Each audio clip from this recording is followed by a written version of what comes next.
Mike Mayock, my compadre from NFL Network, who can be seen on Total Access throughout the week, every single week, Thursday Night Football as well, 8 o'clock, well, let's put it this way, 6 o'clock tomorrow night when everything kicks off between the Titans and the Jaguars with the pregame show.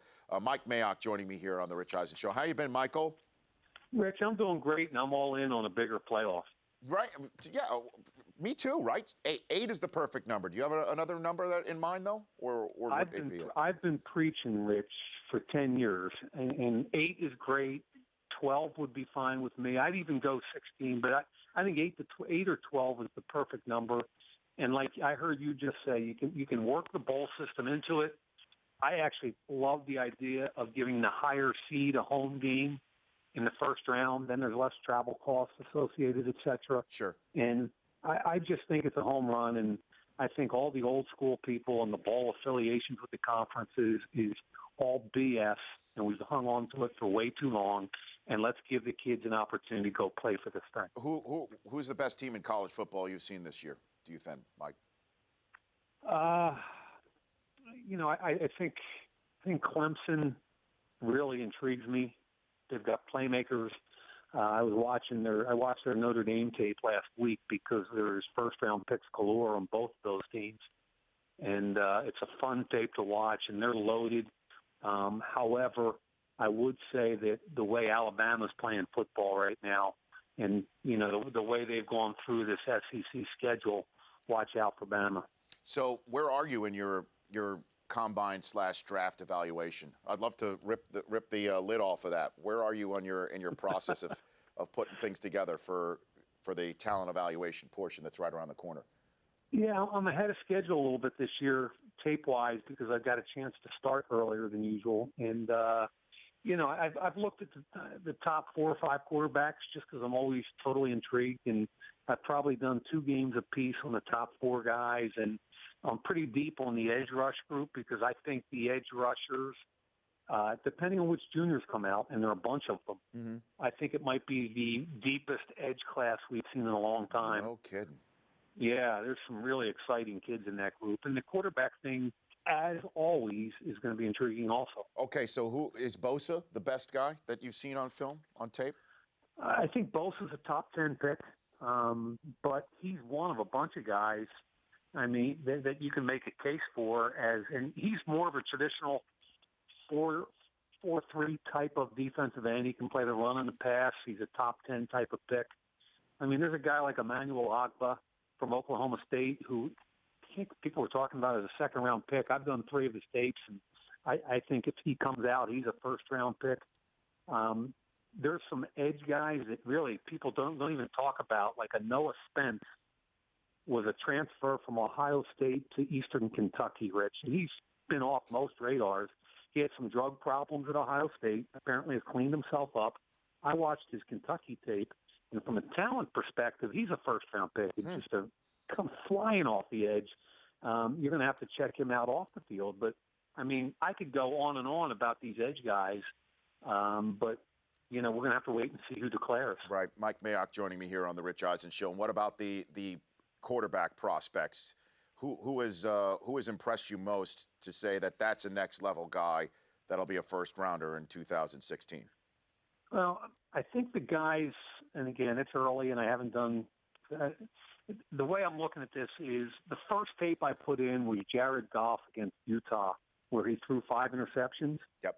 And typically you think, okay, this is not going to be a very good game for this kid. But of the 5 interceptions, I didn't like 2 of them. The other 3 I really didn't even put on him. And the more I watched, the more I really like this kid. He's got size, arm strength, classic release. What I like, Rich, is he kind of scans the field. He can climb the pocket. He shows us some of those pro mechanics you want to see while he's still in college. He's well coached. He's got good feet. He's athletic enough. And what I liked was that Utah's a very aggressive defense. They blitzed them. They played a lot of aggressive man coverage like he will see in the NFL. And despite 5 interceptions, I really like this kid. I like Paxton Lynch from Memphis. His tape against Ole Miss is intriguing. He threw the ball 60 times. Now, officially, it was only 53 because of penalties, but he's 6'7", 245, fourth-year junior. All indications are he probably comes out. He's got a good arm. I don't think it's elite. He's athletic for 6'7". Reminds me of Joe Flacco athletically.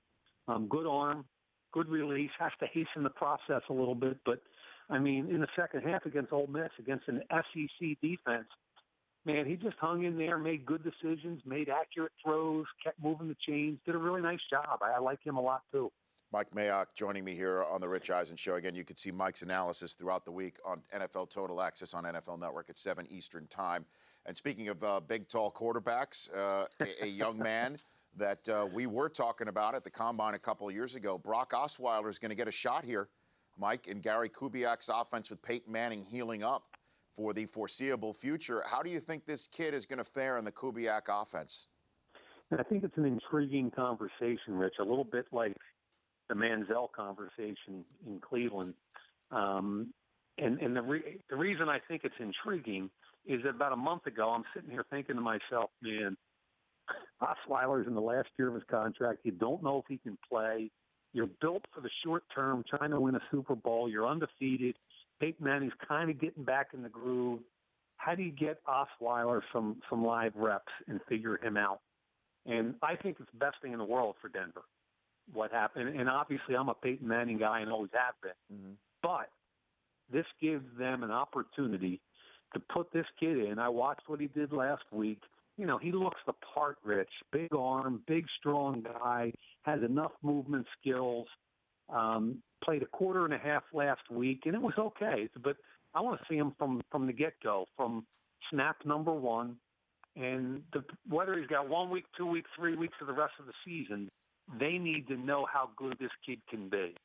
So I actually think it's a stroke of luck for Denver, both short and long term, that they get a peek at this kid. Well, the Colts had got a stroke of luck the last time Peyton Manning was hurt, if you get my meaning. And, you know, Denver, you're right, needs to see if this kid can do something moving forward, because everyone does believe that even if Manning does come back, this is his last season.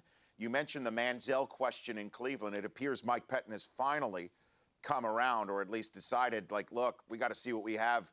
We're giving him first-team reps and then anything hanging over his head. What do you think of Manziel, Mike, from what you've seen this year? Yeah, really intriguing again, Rich, because I know Pettin pretty well, and I haven't had the conversation with him, but this is kind of how I think it went this past week. This is their off week. You got a coach who wants to win football games, bottom line. And Mike Pettin's decision has kind of been, which quarterback gives me the best chance to win every week? And his answer has been every week, I want the veteran. I don't want Manziel. And now that they're 2-8 and playoffs are out of the question, I think he has to sit down with the general manager, Ray Farmer, and have a different conversation, which is, okay, we took a kid in the first round, and we need to find out if he can play. And we're 2-8, and we got to do it now. Now's the time. Let's give him a 6-game season and take a look at Johnny Manziel. And I'm excited for it. I had him ranked pretty high in that 2014 quarterback class. I think he's got the arm strength. I know he's got that innate feel when things break down.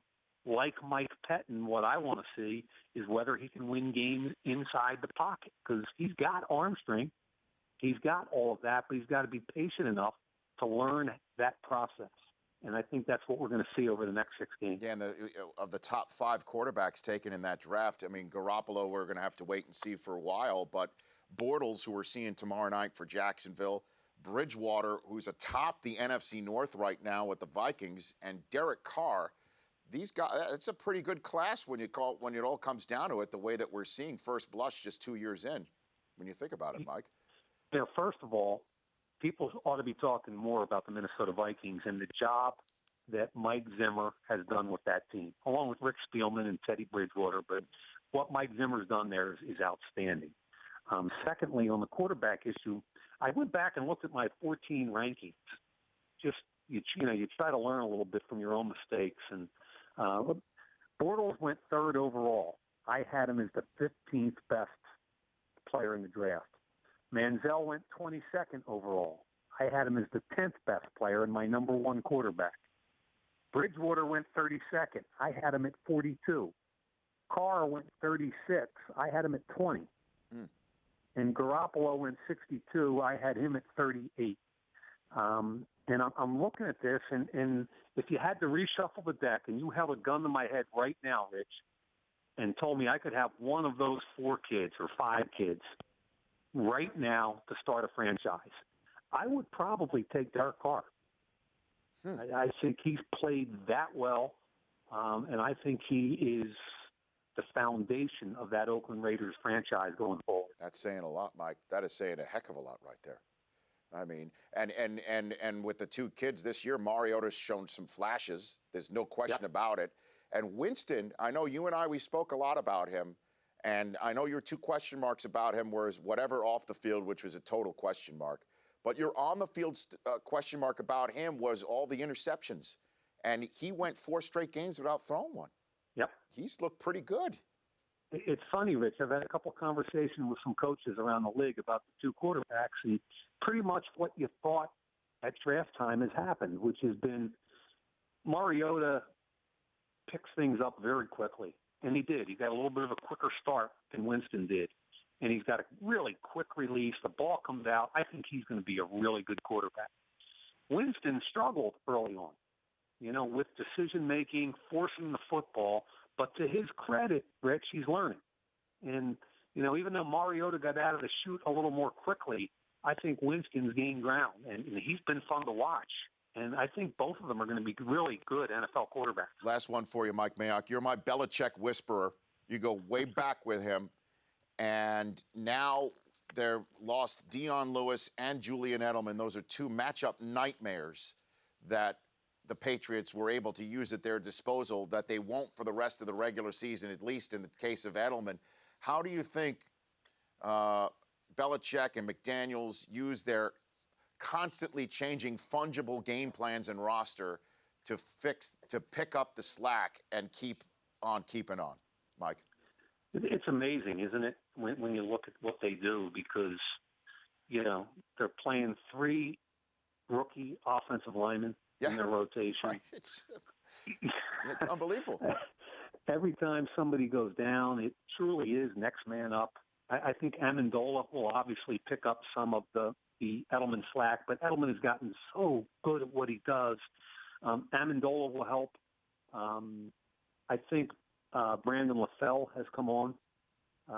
I think that kid, James White, 4th-round pick a couple of years ago, probably will wear the Dion Lewis role to see how he does. And he's got that kind of skill set. He's really quick, catches the ball well, 3rd down, change of pace type of guy. So the whole thing with Bill is that I've never seen a guy adjust so quickly and efficiently regardless of what gets thrown at him. And when you look at them at 9-0, Rich, and you look at their roster, they don't have a 9-0 roster, I don't believe, point blank. It's just amazing how well they play together. Yeah, and last one for you, too.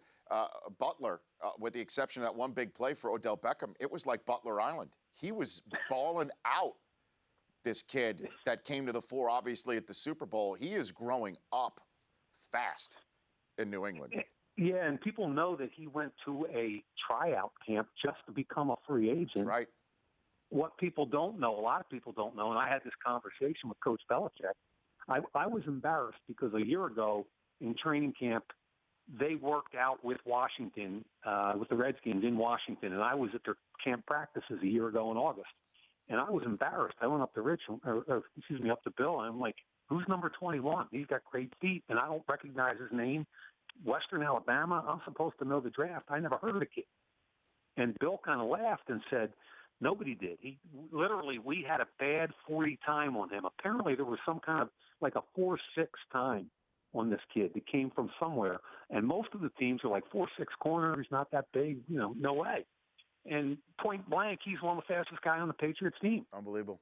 Hey, Mike, I missed chatting with you. I'd love to have you back on soon. I could talk to you for an hour, but I'm up against a commercial break. Get going, big guy. Okay. Thanks, man. You too. It's Mike Mayock on NFL Network, Total Access. The Rich Eisen Show, weekdays at noon Eastern. On Audience.